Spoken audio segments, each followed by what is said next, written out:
नमस्कार, सुप्रभात, सत श्री अकाल। तो मैं आज आप सबका स्वागत करती हूँ कीप मूविंग मूवमेंट के सेशन नंबर 3 में, यानी कि भारत एट 100। तो दोस्तों, क्या आपको याद है कि हमने कीप मूविंग मूवमेंट के सेशन नंबर 2 में एक सुपर हीरो से मुलाकात करी थी जिनका नाम था ग्लैड मैन या ग्लैड वुमेन। और उस समय हमने जाना था कि महत्वाकांक्षाओं और विकास का क्या मतलब होता है या हम उनको कैसे पा सकते हैं। महत्वाकांक्षाओं और विकास के बारे में जब भी हम बात करते हैं तो हम हमेशा ये सोचते हैं कि हम प्रथम आए, चाहे वो हमारा काम हो, पढ़ाई हो या कारोबार हो। हम हमेशा ये सोचते हैं कि हम प्रथम आए, अव्वल स्थान प्राप्त करें, हम सर्वश्रेष्ठ हों। आखिर हम हमेशा पहले स्थान पर क्यों होना चाहते हैं? क्योंकि एक में बहुत शक्ति होती है। हमेशा एक पर पहुंचने से हमें ऐसा लगता है या सर्वश्रेष्ठ होने से हमें ऐसा लगता है कि हमने बहुत बड़ा कुछ अपने जीवन में प्राप्त कर लिया है। जैसे कि मैं आप सबको कुछ उदाहरण देती हूँ। मानो आप सब ने एक कहीं पे छोटा सा पौधा उगाया हो और कुछ सालों बाद जब आप जाकर देखें तो वहां एक घना जंगल आ गया हो, तो आप सबको कैसा लगेगा? बहुत सुंदर ना। यानी कि एक पेड़ से एक पूरे जंगल का निर्माण हो सकता है। ऐसे ही जब अंधेरा हो जाता है तो केवल एक मोमबत्ती काफी होती है उस अंधकार का विनाश करने के लिए। ऐसे ही मान लीजिए आपका कोई करीबी दोस्त बहुत उदास है, तो आप उसको एक छोटा सा चुटकुला सुनाएंगे और वो हंस पड़े तो उसकी उदासी दूर हो जाती है और हमें अच्छा लगने लगता है। ऐसे ही कभी हम अपने जीवन में बहुत अकेलापन महसूस करें और हमें कोई भी परिवार का सदस्य, दादा दादी, नाना नानी या मम्मी पापा या हमारा कोई करीबी दोस्त आकर गले लगा ले, तो वो प्यार भरा स्पर्श हमें अपनेपन का महसूस कराता है। हमेशा सिर्फ एक उम्मीद की जरूरत होती है, कुछ अच्छा कर जाने के लिए या अच्छा महसूस करने के लिए। तो इस एक में बहुत शक्ति है। ऐसे ही अगर एक व्यक्ति ठान ले और ऐसा कुछ सोच ले कि हमें ये करना ही करना है और अपनी सोच में हमेशा हिम्मत रखे और आगे बढ़ता रहे, तो जरूर वो दुनिया में बहुत कुछ बदल सकते हैं। इसके लिए भी मैं आपको एक उदाहरण देती हूँ। जैसे कि मदर टेरेसा, जिनको हम सब जानते हैं। मदर टेरेसा ने सोचा था कि वो गरीब लोगों की या जरूरतमंदों की मदद जरूर करेंगे और वो अपना पूरा जीवन ये काम करती रहेंगी। हाँ, जब शुरू में उन्होंने काम करना शुरू करा तो उन्हें विफलता जरूर मिली। कई लोगों ने उनका साथ नहीं दिया, लेकिन जब उन्होंने हिम्मत रखी और वो इस पथ पर आगे चलती रही, तो अनेक लोग आए और सब ने उनका साथ ही नहीं दिया, उनके साथ अपने जीवन का लक्ष्य भी ये बना लिया कि हमें गरीब लोगों की और जरूरतमंदों की मदद करनी है। ऐसे ही कुछ महान हस्तियां हैं जो एक समय पर मेरे जीवन में बहुत बड़े बदलाव लाए हैं। सबसे पहले मैं उन महान हस्ती का नाम लेना चाहूंगी जिन्होंने मुझे सिखाया कि डरना कभी नहीं चाहिए। जी हाँ, मैरी कॉम, यानी कि मैग्निफिसेंट मैरी कॉम। वो भारत की विख्यात खिलाड़ी हैं बॉक्सिंग के क्षेत्र में। उन्होंने कई लड़कियों को प्रेरणा दी है। उनके ऊपर, यानी कि उनके जीवन के ऊपर एक पिक्चर भी बनी थी जिसमें प्रियंका चोपड़ा ने उनका किरदार निभाया था। उस पिक्चर का एक डायलॉग मुझे हमेशा याद रहता है। मालूम है क्यों?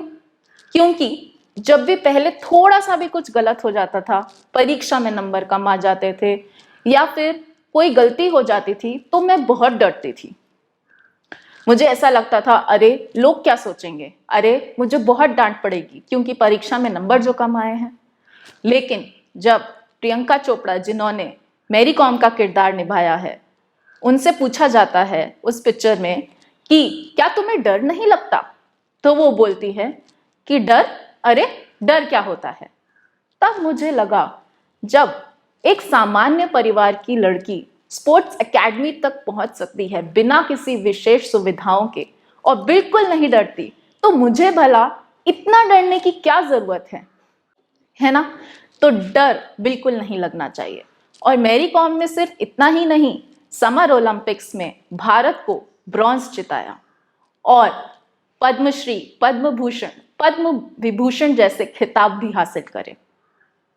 जब बिना विशेष सुविधाओं के वो इतनी ऊंचाइयां अपने जीवन में प्राप्त कर सकती हैं, तो मुझे उनसे बहुत प्रेरणा मिलती है और मुझे लगता है कि मेरे पास जो भी सुविधाएं हैं, मैं उनके साथ चलकर अपनी हिम्मत रखूं तो मैं भी जो चाहती हूं वो अपने जीवन में प्राप्त कर सकती हूं। ऐसे ही दूसरी महान हस्ती हैं श्री अमिताभ बच्चन। आपने कीप मूविंग मूवमेंट के सेशन नंबर 1 में मेरे से उनका फेमस डायलॉग तो सुना था, यानी कि रिश्ते में तो हम तुम्हारे बाप लगते हैं, नाम है शहंशाह। जी हाँ, वो बॉलीवुड के शहंशाह ही हैं और मैं उनकी बहुत ही बड़ी प्रशंसक हूं।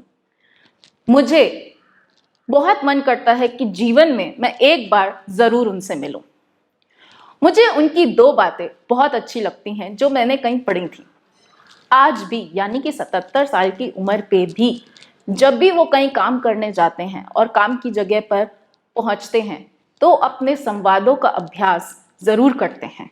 यानी कि जब फाइनल शूटिंग होने जा रही होती है और कैमरा सेट होता है, उससे पहले वो अपने संवाद का अभ्यास एकदम लगन के साथ करते हैं ताकि कोई भी गलती ना हो।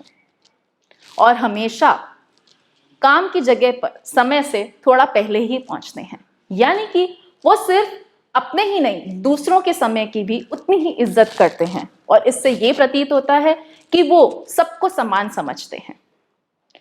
विश्व प्रसिद्ध कलाकार इतनी ऊंचाइयों पे पहुंचकर भी वो दूसरों को समान समझते हैं और अभी भी अपने काम को उतनी ही शिद्दत और लगन के साथ करते हैं जैसे कि मानो वो अपनी पहली पिक्चर कर रहे हों।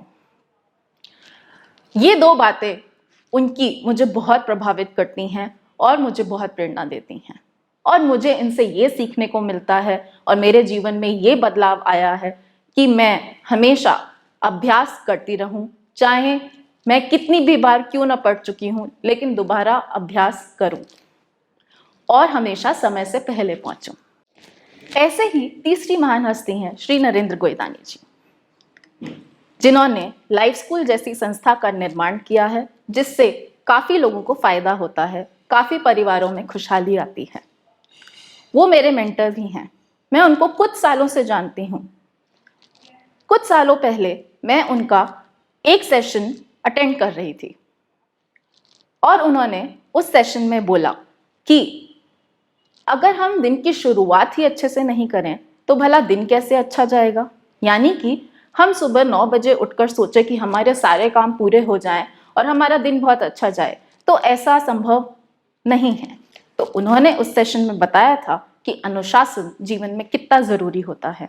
और ऐसे ही जब भी मैं कभी निराश हो जाती थी या उनके पास आकर बताती थी कि मैं शायद कुछ अच्छा नहीं कर रही हूँ अपने करियर में, तो वो हमेशा मुझे प्रोत्साहित करते थे और मुझे हमेशा बताते थे कि अपने काम को बेहतर से बेहतर करने की कोशिश करनी चाहिए और कभी हार नहीं माननी चाहिए। भले ही जीवन में 10 चीजें हों, 10 में से अगर एक खराब है तो बाकी 9 की तो हमेशा खुशी रखनी चाहिए।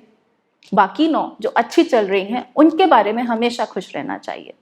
मैंने आज तक उन्हें कभी भी नाखुश नहीं देखा। तो उनसे मैंने सीखा है कि कभी हार नहीं माननी चाहिए। एक छोटी सी चीज को लेकर कभी भी जीवन में निराश नहीं होना चाहिए और अपने जीवन में अनुशासन हमेशा रखना चाहिए। इससे एक बात याद आती है, मैं पिछले 1 साल से 6 बजे के बाद उठी ही नहीं हूँ। यानी कि मैं हर सुबह 6 बजे उठ जाती हूँ, जो पहले मुझे बहुत मुश्किल लगता था। तो जब ये 3 बड़ी हस्तियां मेरे जीवन में इतने बदलाव ला सकती हैं, यानी कि मैरी कॉम जिन्होंने मुझे सिखाया कि डरना कभी नहीं चाहिए और आगे बढ़ते रहना चाहिए, श्री अमिताभ बच्चन जिन्होंने मुझे सिखाया कि चाहे कितनी भी ऊंचाइयां क्यों ना प्राप्त कर लें, अपने काम को उतनी ही लगन से करना चाहिए, और श्री नरेंद्र गोइदानी जी जिन्होंने मुझे सिखाया कि अनुशासन कोई भी कामयाबी को पाने के लिए बहुत जरूरी है और कभी भी अपने जीवन में निराश होकर नहीं बैठना चाहिए।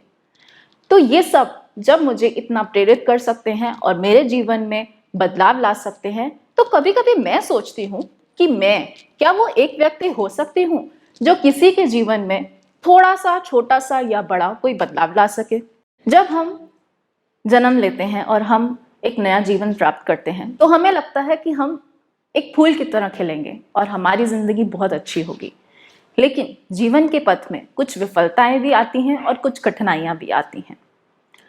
ऐसे ही मेरे जीवन में भी कुछ विफलताएं और कठिनाइयां आईं जिनको देखकर मैं टूटती गई। यानी कि जब मैं बचपन में पढ़ाई करती थी तो मैं हर क्षेत्र में अच्छी होती थी, लेकिन गणित में मैं हमेशा कमज़ोर थी और गणित में अच्छा न कर पाने की वजह से मैं टूटती जाती थी। ऐसे ही जब मैं दूसरे विद्यालय में गई और वहाँ मेरे दोस्त बहुत ही अच्छी अंग्रेज़ी बोलते थे और मैं नहीं बोल पाती थी, तो मेरा दिल फिर से टूट गया और मुझे ऐसा लगता था कि शायद मैं इतनी अच्छी अंग्रेज़ी कभी नहीं बोल पाऊंगी।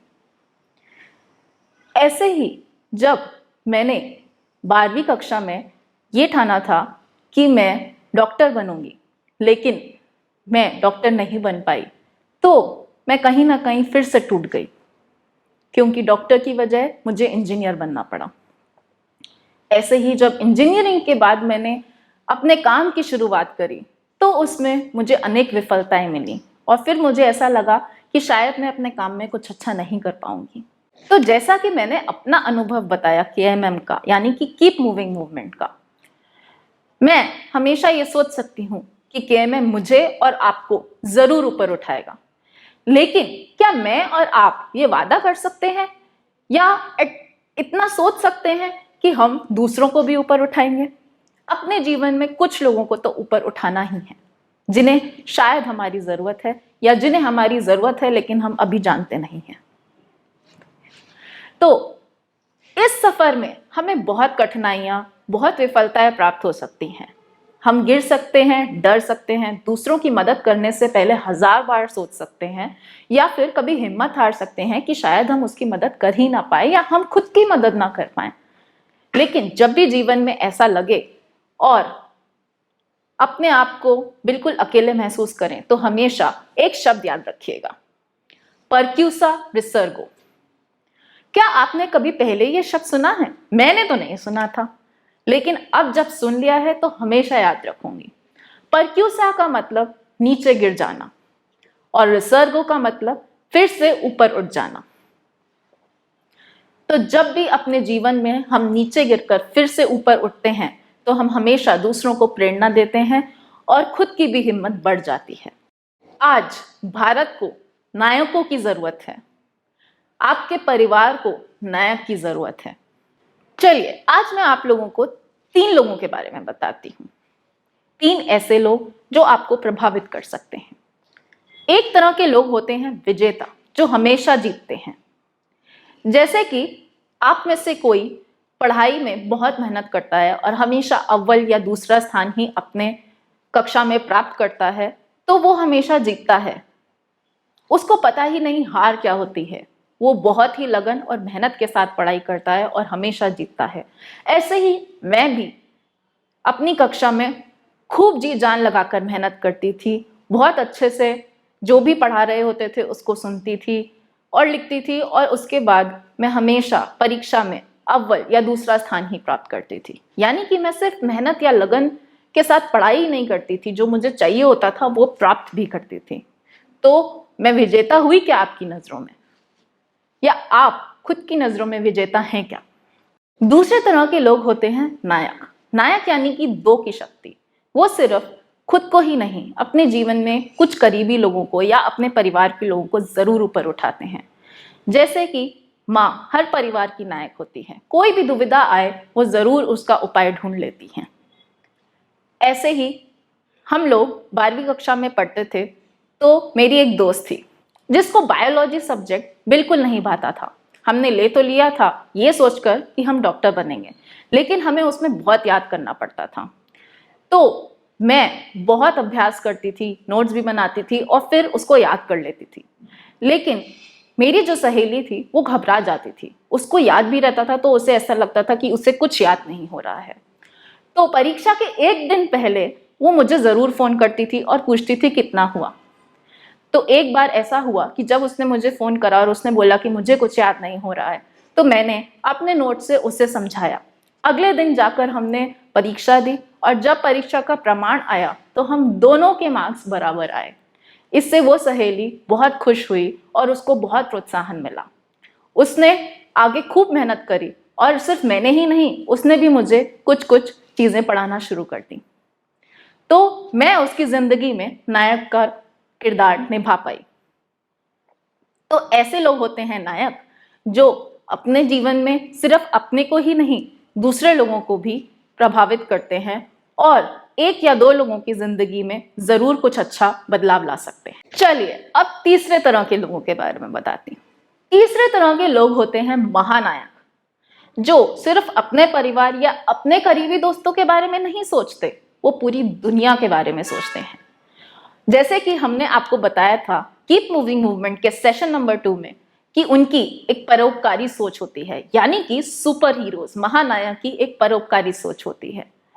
वो सिर्फ अपने बारे में, अपने परिवार के बारे में या अपने दोस्तों के बारे में सोचकर या उनके जीवन में कुछ भला कर कर खुश नहीं रहते। वो दुनिया में बदलाव लाना चाहते हैं, कुछ अच्छे बदलाव लाना चाहते हैं। जैसे कि स्पाइडरमैन हमेशा लोगों को बचाता है। जैसे कि मैंने आपको बताया मदर टेरेसा के बारे में, जिन्होंने दुनिया में अपनी सोच से, अपनी हिम्मत से कितना बदलाव लाया है और न जाने कितने लोगों की मदद करी है। ऐसे लोग होते हैं महानायक। तो क्यों ना हम अपने जीवन में सिर्फ विजेता बनकर ना रहें, सिर्फ नायक बनकर ना रहें, हम भी कुछ कोशिश करें और थोड़ी सी हिम्मत रखें, तो हम भी काफी लोगों को ऊपर उठा सकते हैं और हम भी महानायक की ओर जा सकते हैं।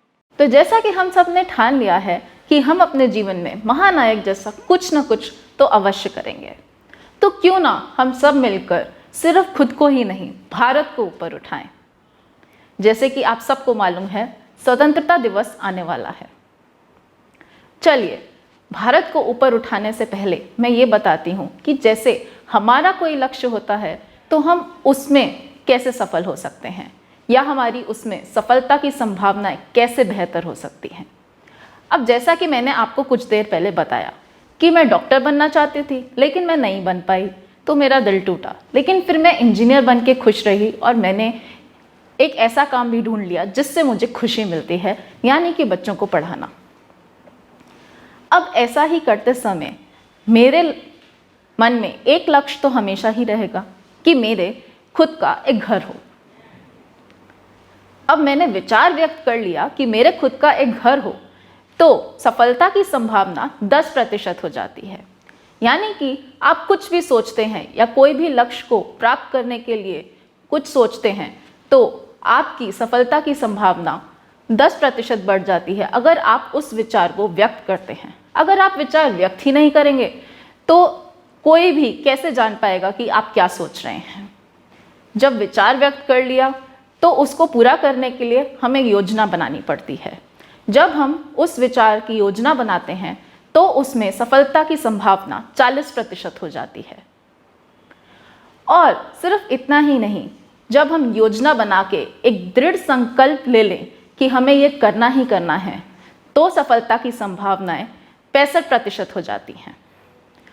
और अगर हम दृढ़ संकल्प के साथ जवाबदेही भी किसी को दें और उसके साथ अपने लक्ष्य की ओर बढ़ें तो हमारी सफलता की संभावनाएं 90% हो जाती हैं। तो सिर्फ 4 चीज़ें करनी हैं। अब चलिए मैं अपने जीवन का एक छोटा सा उदाहरण देती हूँ। जैसे कि मैंने अपने लिए लक्ष्य बनाया कि 2025 तक मेरा एक घर हो। अब मैंने ये विचार अपने परिवार में रखा। जब मैंने ये विचार अपने परिवार में रखा तो 10% संभावनाएं बढ़ गई। हो सकता है उनके मन में भी ये विचार हो।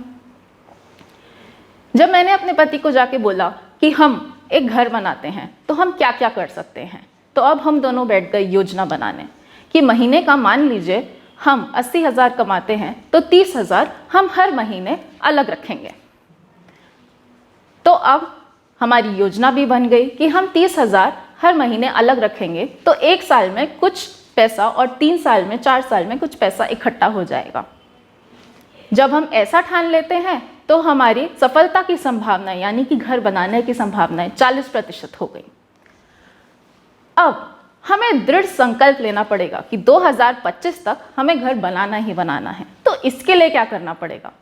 इसके लिए मैं और मेरे पति दोनों ही एक दूसरे को संभालते हैं। मान लीजिए मुझे कहीं बाजार में एक अच्छी साड़ी दिख गई और वो 15,000 की हो और मुझे 15,000 जमा करने हैं उस महीने, तो क्या मैं वो साड़ी खरीद लूँगी? और अगर मैं गलती से वो खरीदने भी जाऊँ तो फिर मैंने अपने पति से कह रखा है कि मुझे रोक देना।